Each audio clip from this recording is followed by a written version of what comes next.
अस्सलाम वालेकुम। Innovator founder programme 2023 में इंट्रोड्यूस हुआ।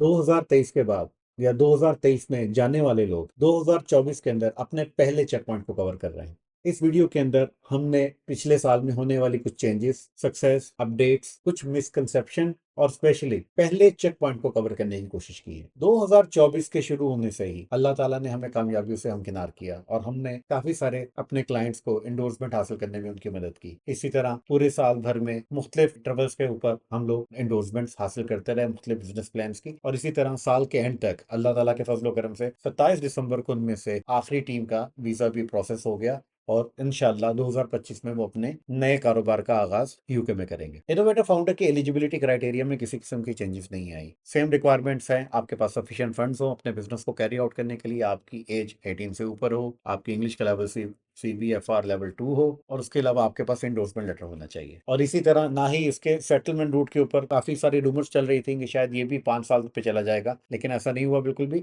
सेटलमेंट का रूट वैसे का वैसा ही है। 3 साल का टोटल प्रोग्राम है। 3 साल का प्रोग्राम खत्म होने के बाद आप अगर क्राइटेरियाज को मीट करते हैं तो आप सेटलमेंट रूट की तरफ जा सकते हैं। अगर आपको इस क्राइटेरिया के बारे में मालूमात हासिल करनी है तो हमारी दूसरी वीडियो जिसके अंदर हमने सारे क्राइटेरिया को बहुत तफसील से डिस्कस किया है, काइंडली उसको देख लें, क्योंकि इस वीडियो में हम इस क्राइटेरिया के ऊपर बात नहीं करेंगे।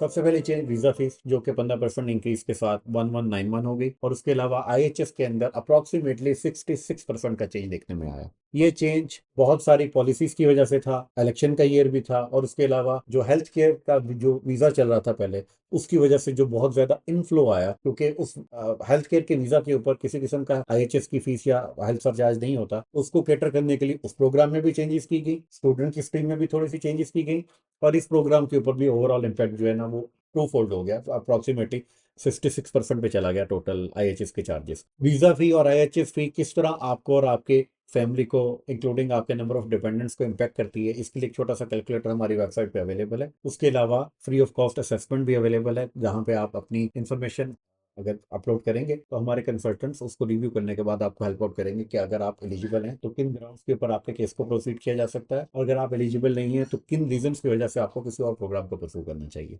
2024 में सफिशिएंट फंड्स के ऊपर जो ऑब्जर्वेशन हमने क्लैरिफाई की इंडोजिंग बॉडीज के साथ थ्रू डिफरेंट केसेस, जिनमें से कुछ जो अप्रूव केसेस है हमारे रिसर्च, उसके अंदर भी हमने इसको एक्सरसाइज किया। आपकी प्रॉपर्टी या आपके पास जो भी फॉर एग्जांपल एसेट्स हैं पाकिस्तान के अंदर या किसी और कंट्री के अंदर, वो एसेट्स को सफिशिएंट फंड्स के तौर पे काउंट नहीं करते। लेकिन अगर आपके पास थर्ड पार्टी से मुराद ये है कि फॉर एग्जांपल आपके साथ कोई इन्वेस्टर है, आपके साथ आपका कोई फैमिली मेंबर है जो आपके बिजनेस प्लान में इंटरेस्टेड है और वो इन्वेस्ट कर सकता है, उसको वो सारे पैसे आपके अकाउंट में ट्रांसफर करने की जरूरत नहीं है। उस थर्ड पार्टी इन्वेस्टर की जो बैंक स्टेटमेंट है और आपका दो पार्टीज के दरमियान जो एग्रीमेंट है, उसको कवर करके भी आप बिजनेस के सफिशिएंट फंड्स को कवर कर सकते हैं।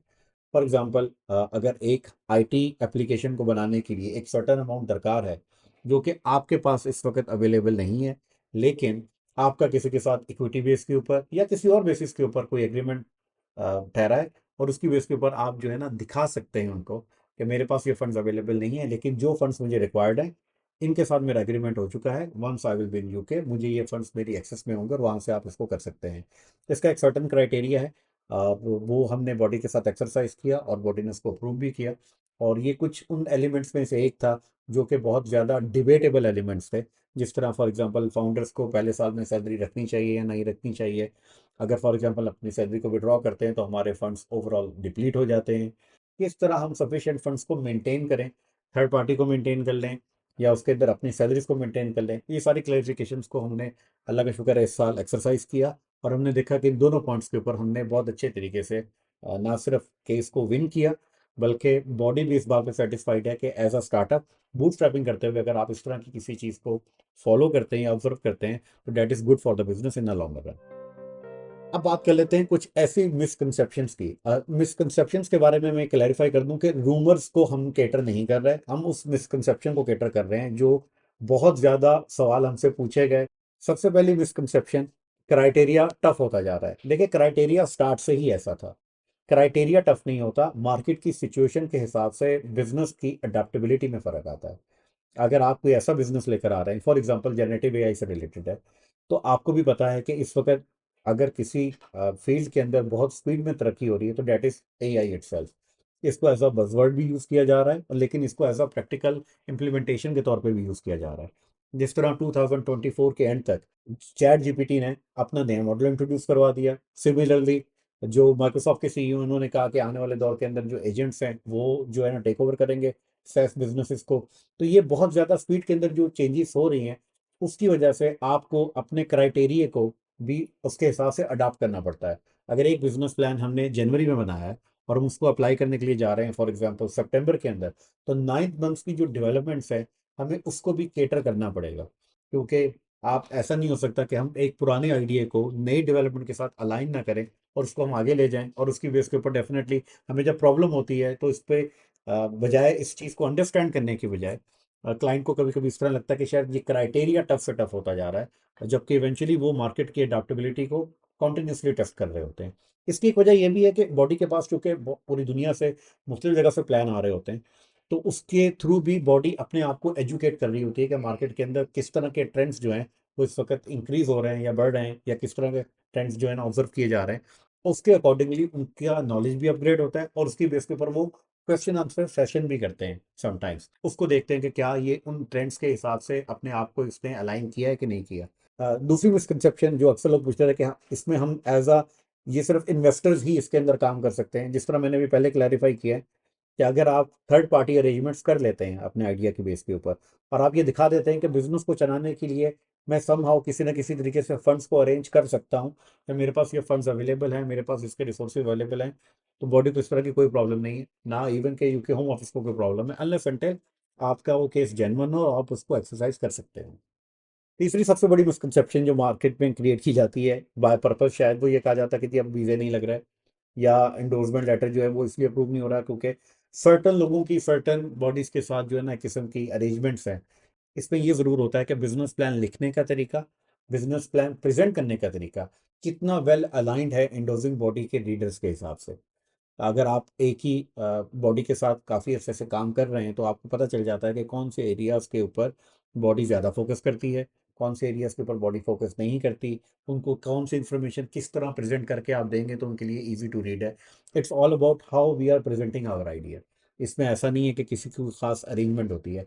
ऐसा कहना एक बहुत बड़ी गलतफहमी, और कोई भी ये क्लेम अगर करता है तो वो गलत क्लेम है।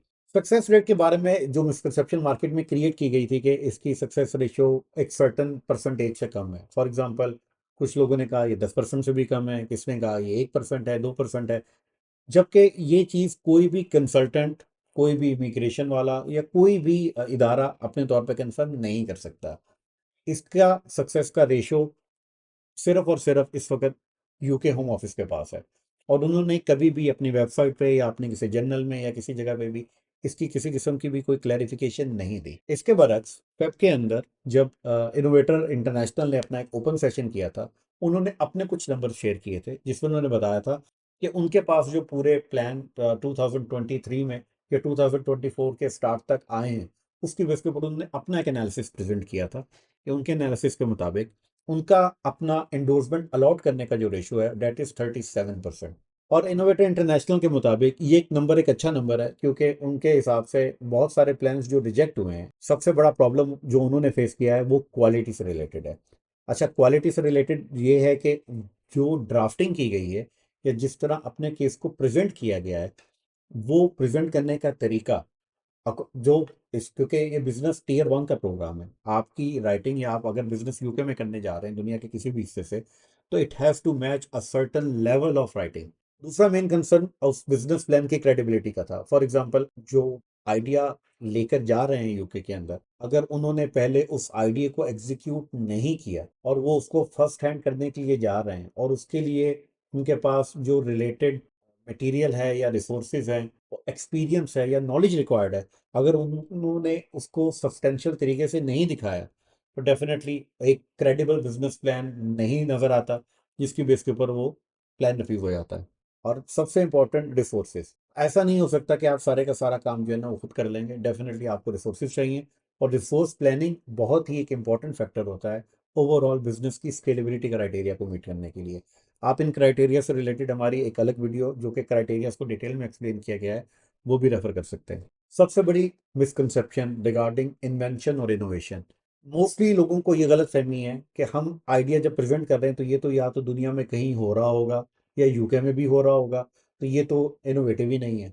हमें कोई नई चीज़ इजाद करनी है या हमें कोई नई चीज़ बनानी है, जबकि ऐसा बिल्कुल भी नहीं है। इनोवेशन के कोर क्राइटेरिया के अंदर ये है कि जो भी बिजनेस मैं प्रपोज करने जा रहा हूँ, मेरी यूनिक सेलिंग प्रोपोजिशन क्या है, मैं किस तरह से उस प्रोग्राम को करूँगा। क्या वो बिजनेस पहले किसी और तरीके से हो रहा है और मैं उसको बिल्कुल एक डिफरेंट तरीके से प्रेजेंट करने जा रहा हूँ। मैंने अपने इस बिजनेस को या जिसके अंदर जो मैं जिद्दत लेकर आ रहा हूँ या इसके अंदर जो भी मैं अपने प्रोसेस को भी चेंज करता हुआ लेकर आ रहा हूँ, मैंने कितने बैरियर्स को सेट किया है। बैरियर्स को सेट करने से मुराद ये है कि मैंने कितनी रिसर्च पहले कर ली है या मैंने कितनी टेस्टिंग कर चुका हूँ, कितने लोगों से मैं बात कर चुका हूँ, क्लाइंट्स या पोटेंशियल क्लाइंट्स से मैं डिस्कशन कर चुका हूँ कि जब मैं लॉन्च करूंगा तो वो मेरे साथ आने के लिए तैयार है। और अगर फॉर एग्जांपल कोई कंपटीशन उसको टेक ओवर करना चाहता है तो उसको एक सब्सटेंशियल टाइम और एफर्ट लगे वो सारी चीज़ें रेप्लिकेट करने के लिए। तो वो बैरियर्स होते हैं जिसके अंदर आपके पास अगर फॉर एग्जांपल आपकी कोई चीज़ रिसर्च ड्रिवन है और आपके पास 6 महीने या 1 साल का ऐसा डाटा अवेलेबल है जिसके ऊपर आपने उस प्रोग्राम को अपने अपने बिजनेस को खड़ा किया है, तो डेफिनेटली दूसरे लोग ऑल दो कि उनके पास भी रिसोर्सेज होंगे, सब कुछ होगा, लेकिन उस एफर्ट को रेप्लिकेट करने के लिए उनको एक सब्सटेंशियल टाइम चाहिए। That is considered as a barrier. अगर आपके बिजनेस की मेन कोर इनोवेशन डिपेंडेंट है किसी आउटसाइड कंपनी के ऊपर या कोई आउटसाइड कंपनी से डिराइव्ड है, तो डेफिनेटली आउटसोर्स इनोवेशन को कंसिडर नहीं किया जाता। फॉर एग्जांपल, मैं एक चीज़ क्रिएट करने जा रहा हूँ, एआई से रिलेटेड कह लें या फॉर एग्जांपल किसी भी मशीनरी प्रोसेस से रिलेटेड कह दें, और वो सारे की सारी मैंने थर्ड पार्टी के साथ सब कॉन्ट्रैक्ट किया है या वो मेरे बिहाफ पे कैरी करेंगे, तो इसका मतलब ये कि मेरा बिजनेस जिन बुनियादों के ऊपर खड़ा हुआ है वो कोई और करके देगा। और अगर फॉर एग्जांपल वहाँ पे रिसोर्सेज चेंज होते हैं तो उसका डायरेक्ट इम्पैक्ट मेरे बिजनेस पे आएगा, तो वो उसको as a red flag consider करते हैं और उसको अप्रूव नहीं करते। आप काइंडली इनोवेशन को मजीद समझने के लिए हमारी एक सेपरेट वीडियो है व्हाट इज इनोवेशन, आप काइंडली उसका लिंक नीचे दिया गया होगा, आप उसको देखें। उसके अंदर इनोवेशन के सारे क्राइटेरिया को बहुत डिटेल से डिस्कस किया गया है। जो लोग ऑलरेडी इस वीज़ा को यूज़ करते हुए वहां पे पहुंच गए थे, 2024 के अंदर उनका पहला चेक पॉइंट था। जैसा कि आपको पता है, इनोवेटर फाउंडर के अंदर दो चेक पॉइंट्स होते हैं, पहला 1 साल के बाद आपके पहुंचने के बाद और दूसरा 2 साल के बाद, क्योंकि तीसरे साल के बाद आपका क्राइटेरिया टेस्ट होगा आईएलआर के लिए और आपकी कन्वर्जन होगी टुवर्ड्स आईएलआर। पहले चेक पॉइंट के अंदर बॉडी ये देखती है कि आपने अपनी कंपनी को यूके में पहुंचने के बाद रजिस्टर कब करवाया, उसके ऊपर आपने एक्टिविटीज किस तरह स्टार्ट की, कब स्टार्ट की। कुछ इस तरह की बेसिक इन्फॉर्मेशन जानने के बाद फिर बाकी सारी चीज़ें एविडेंस बेस होती हैं। इसके अंदर वो देखते हैं कि आपका फिजिकल ईयर कैसा रहा, आपने कब क्लोजिंग की है, आपकी ट्रांजेक्शन किस तरह की हैं, आपकी इन्वाइसेस किस तरह की हैं, क्या इन्वाइसेस के अंदर आपने उन्हीं प्रोग्राम्स को यूज़ किया है जिसके ऊपर आपने एंडोर्समेंट हासिल की थी। और एक बॉडी का क्राइटेरिया आफ्टर चेक पॉइंट जो है ना, वो एक छोटा सा 30 मिनट का सेशन भी होता है जूम के ऊपर, जिसके ऊपर वो आपके सारे जवाबों के बेस के ऊपर आपसे एक छोटा सा इंटरव्यू कंडक्ट करते हैं, जिसमें वो आपको बताता है कि आप इस वक्त कहाँ पे लैग कर रहे हैं और नेक्स्ट ईयर हम क्या देखना चाहते हैं। इसमें मैं एक बात क्लैरिफाई कर दूं यहाँ पे कि अगर फॉर एग्जांपल पहले साल में आप उस गिवन प्रोग्राम से नीचे हैं, आपने उस तरह का रेवेन्यू अचीव नहीं किया जिस तरह का आपने कमिट किया था, और आपके पास उसकी एक प्रॉपर अच्छी रीजनिंग अवेलेबल है, जो कि हम अपने क्लाइंट्स के साथ डिस्कस करते हैं 1-to-1 मीटिंग्स के अंदर, कि आपने इस पॉइंट को किस तरह कवर करना है। अगर आप ये रेवेन्यू अट्रैक्शन अचीव नहीं कर सके तो कौन सी बेसिस आपको बतानी है या किस तरह आपने कवर करना है, तो बॉडी इसको एक्सेप्ट भी करती है, परमिशन टू स्टे एक्सटेंड भी करती है, और उसकी बेस के ऊपर अगला लाएमल भी तय किया जाता है कि आगे आने वाले साल के अंदर हम इस काम को किस तरह करेंगे। उसके अलावा सबसे इंपॉर्टेंट पॉइंट, कुछ मिसकंसेप्शंस, हालांकि इस तरह होना नहीं चाहिए था, लेकिन अगर रिसर्च बेस आपका कोई बिजनेस प्लान है या प्रपोजल है और उसके ऊपर आपने पेटेंट या इंटेलेक्चुअल प्रॉपर्टी की तरफ जाते हुए आप सिर्फ ट्रेडमार्क तक रुके हुए हैं, तो ये एक्सेप्टेबल नहीं है। बॉडी ने स्पेशली कंप्लायंस के अंदर ये चीज क्लैरिफाई की है कि अगर आप ट्रेडमार्क या ब्रांडिंग या लोगो वगैरह को रजिस्टर करवाते हैं तो debt is not part of the IP. उसके बरक्स वो लोग ये देखना चाहते हैं कि अगर फॉर एग्जांपल आपने बैटरी की किसी टेक्नोलॉजी को, चार्जिंग से रिलेटेड हो, लिथियम से हटके हो, या किसी भी चीज़ के ऊपर आपने कोई काम किया है, तो आपके पास उसकी एविडेंसेस क्या हैं, उसके ऊपर आपकी रिसर्च क्या है और आपने किस तरह उस रिसर्च को प्रेजेंट किया है आईपी या पेटेंट हासिल करने के लिए। इसी तरह फॉर एग्जांपल अगर आपने कोई शू का डिज़ाइन बनाया है जहाँ पे सिर्फ एस्थेटिक्स की बेस के ऊपर आपने एक नया डिज़ाइन बना लिया और आप कहते हैं कि मैं इसको पेटेंट करवा दूंगा, उस तो ये एक्सेप्टेबल नहीं है। इसकी निस्बत अगर फॉर एग्जांपल आपने पैरों के हिसाब से एर्गोनॉमिक्स के अंदर कोई 3D को यूज़ करते हुए या फॉर एग्जांपल किसी और मेथड को यूज़ करते हुए एक नई चीज़ क्रिएट की है, नया सोल किया है, या सोल के अंदर स्पेशल कोई फीचर या करेक्टरिस्टिक्स को इंट्रोड्यूस करवाया है जो कि रिसर्च ड्रिवन है और कस्टमर बैक्ड है, ट्रायल ड्रिवन है, तो definitely it is considered. Innovator founder programme अभी भी बहुत अच्छा प्रोग्राम है यूके में उन बिजनेसेस के लिए जो नई अपॉर्चुनिटीज को अनलॉक करना चाहते हैं। इकोनॉमिक सिचुएशंस हमारे सामने हैं, लेकिन उसके बावजूद अगर आप नंबर्स को या फैक्ट एंड फिगर्स को देखें तो UK is a thriving market. All दो कुछ लोगों को लगता है कि जिस स्पीड से डिफरेंट कंट्रीज इनोवेशंस कर रहे हैं या सक्सेस हासिल कर रहे हैं या स्टार्टअप का इकोसिस्टम उनका डेवलप हो रहा है, वैसा यूके का नहीं है। With due respect, her country का एक अपना तरीकाकार है। यूके इस चीज को इसी वजह से इंकरेज कर रहा है क्योंकि वो नए टैलेंट को, आइडियाज को, नई कंपनीज को इंकरेज करना चाहता है। इस वक्त आईटी इवॉल्व हो रही है, कंज्यूमर बिहेवियर्स इन्वॉल्व हो रहे हैं, नई जनरेशन की वजह से बाइंग बिहेवियर्स इवॉल्व हो रहे हैं। तो there is always chance of a new business. You never know किस वक्त कौन से बिजनेसेस के बेस के ऊपर जो है ना एक नई चीजें क्रिएट होना शुरू हो जाए। यूके इनोवेटर फाउंडर की अभी तक किसी किस्म की कोई रूमर्स नहीं आई हैं कि ये 2025 के अंदर चेंज हो जाएगा। आई बिलीव जिस तरह ये प्रोग्राम चल रहा है और जिस तरह यूके को अच्छे नतायज हासिल हो रहे हैं, होपफुली ये प्रोग्राम इसी तरह चलता रहेगा। अगर आप अपने बिजनेस आइडिया को वैलिडेट करना चाहते हैं, अगर आप अपना बिजनेस प्लानिंग करना चाहते हैं, अगर आप इस पूरे प्रोसेस को हमारे थ्रू करवाना चाहते हैं, तो हमारे दिए गए नंबर्स पर रब्ता करें, हमारे कंसल्टेंट्स के साथ फ्री असेसमेंट बुक करें। Thank you very much.